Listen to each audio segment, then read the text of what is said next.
ఓం శ్రీ మాత్రే నమః. అందరికీ నమస్కారం అండి. ఏప్రిల్ 2వ తేదీ అనగా రేపు గురువారం నాడు చైత్ర పౌర్ణమి మరియు హనుమాన్ జయంతి వచ్చాయి. హనుమంతుడు జన్మించిన రోజున ఇలా పూజలు చేసిన మంత్రాలు చెపిస్తే అదృష్టం కలగబోతోంది. అసలు ఈరోజు నీటిలో ఏమేం కలుపుకొని స్నానం చేయాలి, ఐశ్వర్యం మరియు సంపద శాంతిని పొందటానికి హనుమంతుడికి ఏమేమి సమర్పించాలి, వాస్తవానికి హనుమంతుడు చైత్ర పౌర్ణమి నాడే జన్మించారని ఎందుకు నమ్ముతారు, ఈ రోజుని ఆంజనేయ స్వామిని పూజిస్తే మీకున్నటువంటి భయాలు తొలగిపోతాయి, మీరు చేసే ప్రతి పనిలో విజయం లభిస్తోంది, మీరు శత్రువుపై ప్రపంచంపై విజయం సాధించి ప్రశాంతమైన జీవితాన్ని గడుపుతారు. ఏప్రిల్ 2వ తారీఖు రేపు గురువారం నాడు హనుమాన్ జయంతి మరియు చైత్ర పౌర్ణమి వచ్చాయి. ఈ రోజున అన్నిటికన్నా ముందుగా స్నానం చేసే నీటిలో 2 తులసి ఆకులు మరియు చిటికెడు కుంకుమ పువ్వు కలిపి స్నానం చేస్తే చాలా మంచిది. దీనివల్ల విష్ణుమూర్తి మరియు హనుమంతుని అనుగ్రహం లభిస్తోంది. ఈ రోజున పసుపు మరియు ఎరుపు రంగు వస్త్రాలు కానీ కషాయం రంగు వస్త్రాలు కానీ ధరించాలి. రామభక్తులు హనుమంతుణ్ణి పూజించాలి. ప్రతి ఇంట్లో ఆంజనేయ స్వామి ఫోటో ఉండాలి. స్వామివారిని గదిలో హనుమంతుని ఫోటోని ఏర్పాటు చేసుకొని హనుమంతుని ముందు తులసి ఆకులు, పారిజాత పువ్వులు మరియు గులాబీ పూలతో అలంకరించుకోవాలి. నెయ్యి దీపాలు వెలిగించాలి. హనుమంతునికి ఇష్టమైన అరటిపండు, మజ్జిగ ఇలాంటి తీపి వంటకాలను నైవేద్యంగా సమర్పించాలి. పూజ అనంతరం హనుమంతునికి ప్రత్యేక కథలను విని చదివి ఆయన మహిమను కీర్తించాలి.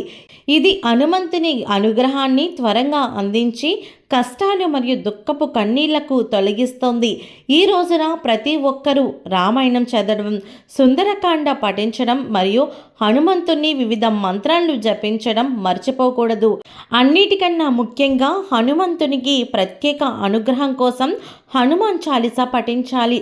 ఇంట్లో ఆంజనేయ స్వామికి భక్తి శ్రద్ధలతో పూలమాల తయారు చేసి దానిని మీ ఇంటి దగ్గర ఉన్న ఆంజనేయ స్వామి ఆలయంలో సమర్పించండి. కొన్ని చోట్ల హనుమంతుని ప్రేమ కోసం మినప్పప్పును కూడా సమర్పిస్తారు. ఇలా చేయడం వల్ల వ్యాపారం అభివృద్ధి, మానసిక ప్రశాంతత, శత్రు విమోచన, మంచి ఆరోగ్యం లభిస్తాయి. అలాగే ఆంజనేయ స్వామి ముందు బెల్లం ఉండల్ని నైవేద్యంగా పెట్టాలి. వాటిని ఇంట్లో లేదా ఆలయంలో భక్తులకు పంచిపెట్టడం ద్వారా మీకు మంచి జరుగుతోంది. హనుమంతునికి 5 సంఖ్య అంటే చాలా ఇష్టం. ఈ సంఖ్యతో హనుమంతునికి ఒక ప్రత్యేక అనుబంధం ఉంది. అందువల్ల చైత్రమాసంలో పౌర్ణమి రోజున హనుమాన్ ఆలయంలో 5 అరటి పండ్లు సమర్పించి సాయంత్రం 5 గంటలకు ఆంజనేయ స్వామి ఆలయంలో 5 ప్రదర్శనలు చేస్తారు.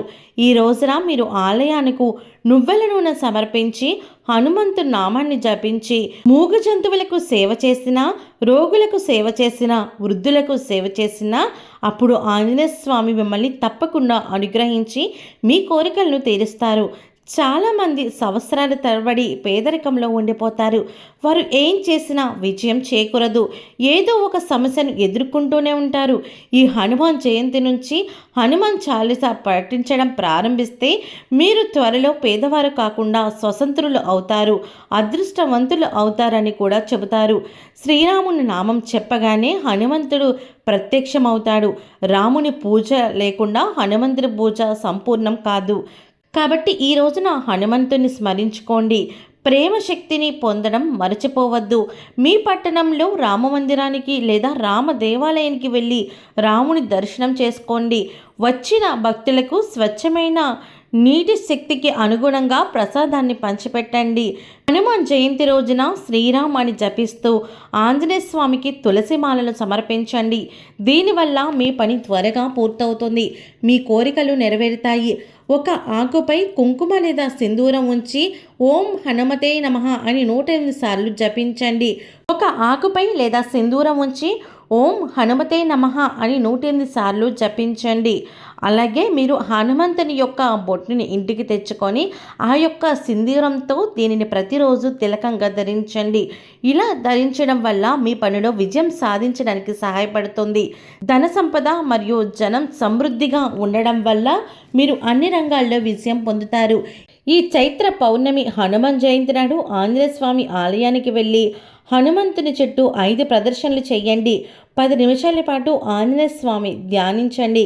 దీనివల్ల మీకు మానసిక ప్రశాంతత మరియు మనోధైర్యం పెరుగుతాయి. ఈ రోజు నుండి 11 రోజులు హనుమాన్ చాలీస సంకల్పాన్ని ప్రారంభించి రాముడిని కూడా స్మరించుకోండి. మీరు పెద్ద మంత్రాలు పఠించలేకపోతే ఓం హనుమతే రుద్రాయ మంత్రాన్ని మీరు వీలైన సార్లు పఠించండి.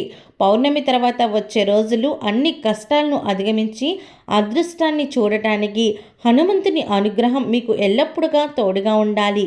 ఈ రోజున ఆంజనేయ స్వామి ఆలయం బయట కొబ్బరికాయలకు తీసుకువెళ్ళి కొట్టడం మర్చిపోవద్దు. దీనివల్ల మానవ కంటి చూపు మరియు దృష్టి లోపాలు తొలగుతాయి. సాక్షాత్ హనుమంతుడే ఈ ప్రదేశానికి వస్తాడు. అటువంటి పరిస్థితిలో హనుమాన్ జయంతి రోజు నుండి మీరు ఒక పుస్తకంపై శ్రీరామనామాన్ని రాయడం ప్రారంభిస్తే హనుమంతుని రక్షణ మీ ఇంట్లో ఎల్లప్పుడూ ఉంటుంది.